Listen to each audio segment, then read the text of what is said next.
ಮಧ್ಯಪೂರ್ವ ಪ್ರದೇಶದಲ್ಲಿ ಉದ್ವಿಗ್ನತೆ ಹೆಚ್ಚುತ್ತಿರುವ ಸಂದರ್ಭದಲ್ಲಿ ಜಗತ್ತಿನ ಪ್ರಮುಖ ಸಮುದ್ರ ಮಾರ್ಗಗಳಲ್ಲಿ ಒಂದಾದ ಹಾರ್ಮುಜ್ ಸಮುದ್ರ ಸಂಕುಲದಲ್ಲಿ ಮತ್ತೊಂದು ಆತಂಕಕಾರಿ ಘಟನೆ ನಡೆದಿದೆ. ಯುನೈಟೆಡ್ ಕಿಂಗ್ಡಮ್ನ ವ್ಯಾಪಾರ ಹಡಗು ಮಾಸ್ಟರ್ ಕಂಟೈನರ್ ಮೇಲೆ ದಾಳಿ ನಡೆದಿದೆ.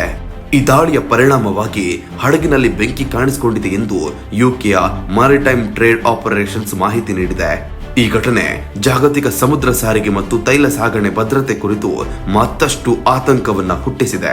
ಯುಕೆಯ ಮ್ಯಾರಿಟೈಮ್ ಟ್ರೇಡ್ ಆಪರೇಷನ್ ಪ್ರಕಟಿಸಿದ ಮಾಹಿತಿ ಪ್ರಕಾರ ಹಾರ್ಮುಜ್ ಸಮುದ್ರ ಸಂಕುಲದ ಬಳಿ ಸಾಗುತ್ತಿದ್ದ ಬ್ರಿಟನ್ಗೆ ಸಂಬಂಧಿಸಿದ ಮಾಸ್ಟರ್ ಕಂಟೈನರ್ ಹಡಗಿನ ಮೇಲೆ ಅಜ್ಞಾತ ದಾಳಿ ನಡೆದಿದೆ.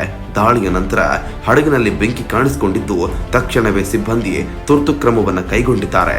ಹಡಗಿನ ಸಿಬ್ಬಂದಿ ಬೆಂಕಿಯನ್ನು ನಿಯಂತ್ರಣಕ್ಕೆ ತರಲು ಪ್ರಯತ್ನಿಸುತ್ತಿದ್ದು ಪರಿಸ್ಥಿತಿಯನ್ನು ಸಮಾಲೋಚಿಸಿ ಸಮುದ್ರ ಭದ್ರತಾ ಸಂಸ್ಥೆಗಳು ಮತ್ತು ಸಮೀಪದಲ್ಲಿದ್ದ ಹಡಗುಗಳಿಗೆ ಎಚ್ಚರಿಕೆಯ ಸಂದೇಶವನ್ನು ಕಳುಹಿಸಲಾಗಿದೆ. ಹಾರ್ಮುಜ್ ಸಮುದ್ರ ಸಂಕುಲ ಜಗತ್ತಿನ ಅತ್ಯಂತ ಪ್ರಮುಖ ಸಮುದ್ರ ಮಾರ್ಗಗಳಲ್ಲಿ ಒಂದಾಗಿದೆ. ಪರ್ಷಿಯನ್ ಗಲ್ಫ್ ಪ್ರದೇಶದಿಂದ ಜಗತ್ತಿನ ವಿವಿಧ ಭಾಗಗಳಿಗೆ ಸಾಗುವ ಬಹುಪಾಲು ಕಚ್ಚಾ ತೈಲ ಮತ್ತು ಅನಿಲ ಸಾಗಣೆ ಇದೇ ಮಾರ್ಗದ ಮೂಲಕ ನಡೆಯುತ್ತದೆ. ಅದರಿಂದ ಇಲ್ಲಿ ಸಂಭವಿಸುವ ಯಾವುದೇ ದಾಳಿ ಜಾಗತಿಕ ವ್ಯಾಪಾರ ಮತ್ತು ಇಂಧನ ಮಾರುಕಟ್ಟೆಯ ಮೇಲೆ ನೇರ ಪರಿಣಾಮ ಬೀರುವ ಸಾಧ್ಯತೆ ಇದೆ. ಇತ್ತೀಚಿನ ತಿಂಗಳುಗಳಲ್ಲಿ ಈ ಪ್ರದೇಶದಲ್ಲಿ ಭದ್ರತಾ ಆತಂಕಗಳು ಹೆಚ್ಚುತ್ತಿರುವ ಹಿನ್ನೆಲೆ ಈ ಘಟನೆ ಹೆಚ್ಚಿನ ಚರ್ಚೆಗೆ ಕಾರಣವಾಗಿದೆ. ಈ ಘಟನೆಯ ನಂತರ ಯುಕೆಯ ಮ್ಯಾರಿಟೈಮ್ ಟ್ರೇಡ್ ಆಪರೇಷನ್ ಸಂಸ್ಥೆ ಪ್ರದೇಶದಲ್ಲಿರುವ ಎಲ್ಲಾ ವ್ಯಾಪಾರ ಹಡಗುಗಳಿಗೆ ಎಚ್ಚರಿಕೆಯ ಸೂಚನೆಯನ್ನು ನೀಡಿದೆ. ಈ ಮಾರ್ಗದಲ್ಲಿ ಸಂಚರಿಸುವ ಹಡಗುಗಳು ಹೆಚ್ಚುವರಿ ಎಚ್ಚರಿಕೆಯನ್ನು ವಹಿಸಬೇಕು ಎಂದು ಹೇಳಿದೆ ಮತ್ತು ಯಾವುದೇ ಅನುಮಾನಾಸ್ಪದ ಚಟುವಟಿಕೆಗಳು ಕಂಡು ಬಂದರೆ ತಕ್ಷಣ ಮಾಹಿತಿಯನ್ನು ನೀಡಬೇಕು ಎಂದು ಸೂಚಿಸಲಾಗಿದೆ.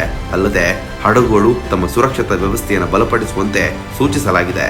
ಈ ದಾಳಿಗೆ ಯಾರು ಹೊಣೆ ಎಂಬುದು ಇನ್ನೂ ಸ್ಪಷ್ಟವಾಗಿಲ್ಲ. ಆದರೆ ಮಧ್ಯಪೂರ್ವದಲ್ಲಿ ನಡೆಯುತ್ತಿರುವ ರಾಜಕೀಯ ಹಾಗೂ ಸೈನಿಕ ಉದ್ವಿಗ್ನತೆಗಳ ಹಿನ್ನೆಲೆಯಲ್ಲಿ ಈ ಘಟನೆ ಸಂಭವಿಸಿರುವ ಸಾಧ್ಯತೆ ಇದೆ ಎಂದು ಅಂತಾರಾಷ್ಟ್ರೀಯ ವಿಶ್ಲೇಷಕರು ಅಭಿಪ್ರಾಯವನ್ನು ವ್ಯಕ್ತಪಡಿಸಿದ್ದಾರೆ. ವಿಶೇಷವಾಗಿ ಅಮೆರಿಕ, ಇಸ್ರೇಲ್ ಮತ್ತು ಇರಾನ್ ನಡುವಿನ ಉದ್ವಿಗ್ನತೆ ಹೆಚ್ಚುತ್ತಿರುವ ಸಮಯದಲ್ಲಿ ಈ ದಾಳಿ ನಡೆದಿರುವುದು ಪರಿಸ್ಥಿತಿಯನ್ನ ಮತ್ತಷ್ಟು ಸಂಕೀರ್ಣಗೊಳಿಸಿದೆ. ಹಡಗಿನಲ್ಲಿ ಬೆಂಕಿ ಕಾಣಿಸಿಕೊಂಡಿದ್ರು ಪ್ರಾಥಮಿಕ ಮಾಹಿತಿಯ ಪ್ರಕಾರ ಸಿಬ್ಬಂದಿ ಸುರಕ್ಷಿತವಾಗಿದ್ದಾರೆ ಎನ್ನಲಾಗಿದೆ. ತುರ್ತು ರಕ್ಷಣಾ ಕ್ರಮಗಳು ಕೈಗೊಳ್ಳಲಾಗಿದ್ದು ಹಡಗಿನ ಸ್ಥಿತಿಯನ್ನ ಸಮೀಪದಿಂದ ಗಮನಿಸಲಾಗುತ್ತಿದೆ. ಸಮುದ್ರ ಭದ್ರತಾ ಪಡೆಗಳು ಮತ್ತು ಸಂಬಂಧಿತ ಅಧಿಕಾರಿಗಳು ಘಟನೆಯ ಕುರಿತು ತನಿಖೆಯನ್ನು ಆರಂಭಿಸಿದ್ದಾರೆ. ಹಾರ್ಮುಜ್ ಸಮುದ್ರ ಸಂಕುಲ ಜಾಗತಿಕ ತೈಲ ಸರಬರಾಜಿನ ಪ್ರಮುಖ ದಾರಿಯಾಗಿರೋದ್ರಿಂದ ಇಲ್ಲಿ ಭದ್ರತೆ ಅತ್ಯಂತ ಮಹತ್ವದ್ದಾಗಿದೆ. ಪ್ರತಿದಿನ ಲಕ್ಷಾಂತರ ಬ್ಯಾರಲ್ಗಳಷ್ಟು ಕಚ್ಚಾ ತೈಲ ಮತ್ತು ಅನಿಲ ಈ ಮಾರ್ಗದ ಮೂಲಕ ಸಾಗ್ತದೆ. ಅದರಿಂದ ಈ ಪ್ರದೇಶದಲ್ಲಿ ನಡೆಯುವ ದಾಳಿಗಳು ಜಾಗತಿಕ ಇಂಧನ ಬೆಲೆಗಳ ಮೇಲೂ ಪರಿಣಾಮ ಬೀರುವ ಸಾಧ್ಯತೆ ಇದೆ. ಒಟ್ನಲ್ಲಿ ಯುಕೆಗೆ ಸೇರಿದ ಮಾಸ್ಟರ್ ಕಂಟೈನರ್ ಹಡಗಿನ ಮೇಲೆ ನಡೆದ ಈ ದಾಳಿ ಮಧ್ಯಪೂರ್ವದ ಸಮುದ್ರ ಭದ್ರತೆಯ ಬಗ್ಗೆ ಮತ್ತೆ ಚರ್ಚೆಯನ್ನು ಹುಟ್ಟಿಸಿದೆ. ಈ ಒಂದು ಘಟನೆ ಜಾಗತಿಕ ವ್ಯಾಪಾರ ಮಾರ್ಗಗಳ ಸುರಕ್ಷತೆಯ ಕುರಿತು ಪ್ರಶ್ನೆಗಳನ್ನು ಎಬ್ಬಿಸಿದೆ. ಮುಂದಿನ ದಿನಗಳಲ್ಲಿ ಈ ಪ್ರದೇಶದಲ್ಲಿ ಭದ್ರತೆಯನ್ನು ಇನ್ನಷ್ಟು ಬಲಪಡಿಸುವ ಅಗತ್ಯವಿದೆ ಎಂಬ ಮಾತುಗಳು ಕೂಡ ಕೇಳಿ ಬರ್ತಿದೆ.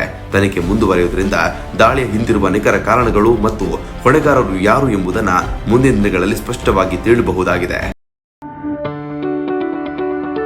ಯಾವುದೇ ಸುದ್ದಿಯ ಅಪ್ಡೇಟ್ ಅನ್ನ ಮಿಸ್ ಮಾಡ್ಕೊಳ್ಬಾರ್ದು ಅಂದ್ರೆ ಈಗ್ಲೇ ಒನ್ ಇಂಡಿಯಾವನ್ನ ಸಬ್ಸ್ಕ್ರೈಬ್ ಮಾಡಿ.